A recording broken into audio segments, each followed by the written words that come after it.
প্রিয় বন্ধুরা, ধাঁধার জ্ঞান চ্যানেলে তোমাদেরকে স্বাগতম। আজকে তোমাদের জন্য রয়েছে মজার মজার কয়েকটি ধাঁধা। ধাঁধার উত্তর দেওয়ার পূর্বে তোমাদেরকে কয়েকটি ক্লু দেওয়া হবে। তোমরা যদি উত্তর বলতে পারো তাহলে তো ভালো, আর না বলতে পারলে আমার উত্তরটির সাথে মিলিয়ে নিবে। তো শুরু করা যাক বন্ধুরা। আজকের প্রথম ধাঁধা। জলে জন্ম স্থলে বাস, আবার জলে গেলে তার হয় সর্বনাশ। কোন সে জিনিস? তোমাদের জন্য ক্লু। এটি তোমাদের প্রত্যেকের ঘরেই রয়েছে। রান্নার স্বাদ বৃদ্ধিতে এর বিকল্প হিসেবে আর কিছুই নেই। আশা করি উত্তরটি পেরেছ। না পারলে জেনে নাও, সেটি হলো লবণ। লবণের জন্ম সাগরে অর্থাৎ জলে, আর বসবাস করে আমাদের নগরে অর্থাৎ স্থলে। আর রান্নার ক্ষেত্রে লবণ ছাড়া কি কল্পনা করা যায়? তোমাদের জন্য আমাদের এবারের ধাঁধা। এখানে ধাঁধার প্রশ্নটি মূলত ছেলেদের জন্য করা হয়েছে। প্রশ্নটি উল্টিয়ে করলে মেয়েদের জন্য হয়ে যায়। প্রশ্ন: তোমার মায়ের ছেলে কিন্তু তোমার ভাই নয়, তবে কে সে?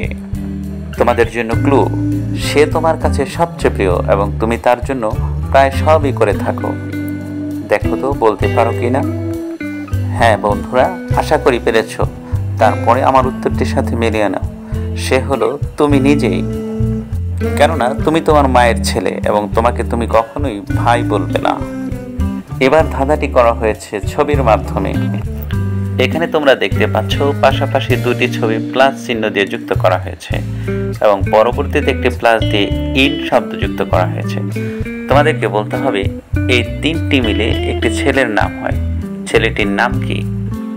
ক্লু: প্রথমে যে ছবিটি দেওয়া আছে সেটি হলো আমাদের প্রিয় একটি সবজি, যেটাকে আমরা শাক বলে থাকি, অর্থাৎ শাকের ছবি দেওয়া আছে। দ্বিতীয় ছবিটি তোমাদের অনেকের কাছেই পরিচিত, অর্থাৎ কলা। হ্যাঁ, ছবি দুটি একসাথে যুক্ত করলে হয় শাকলা। বন্ধুরা দেখো তো এবার উত্তরটি পারো কিনা? না পারলে শুনে নাও। তিনটি একসাথে মিলে হয় সাকলাইন। আমাদের এবারের ধাঁধা। কোন জিনিস দান করার সাথে সাথেই বেড়ে যায়? ক্লু: এই জিনিসটি আমাদের সবারই দরকার।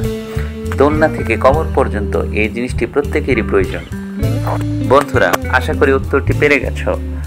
সেটি হলো জ্ঞান বা বিদ্যা। জ্ঞান বা বিদ্যা তুমি যত মানুষকেই দিবে তা ততই বৃদ্ধি পাবে।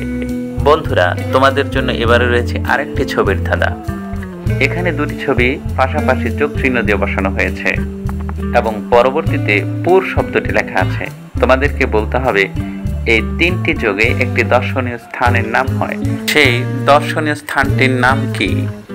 প্রথমে যে ছবিটি দেওয়া আছে সেটি পায়ের ছবি। তারপর যে ছবিটি দেওয়া আছে সেটি হলো হাড়ের ছবি। তো বন্ধুরা, পা এবং হাড় একসাথে যুক্ত করলে হয় পাহাড়। হ্যাঁ বন্ধুরা, আশা করি তোমরা উত্তরটি পেরে গেছো। এই দর্শনীয় স্থানটির নাম হবে পাহাড়পুর। বন্ধুরা এটি পাহাড়পুর বৌদ্ধবিহার বা সোমপুর বিহার বা সোমপুর মহাবিহার নামেও পরিচিত। এই দর্শনীয় স্থানটি নওগাঁ জেলার বদলগাছি উপজেলার পাহাড়পুর গ্রামে অবস্থিত। প্রিয় বন্ধুরা, আমাদের ভিডিওগুলো ভালো লাগলে লাইক, কমেন্ট ও শেয়ার করতে ভুলো না এবং নিয়মিত ভিডিও পেতে চ্যানেলটি সাবস্ক্রাইব করে রাখো।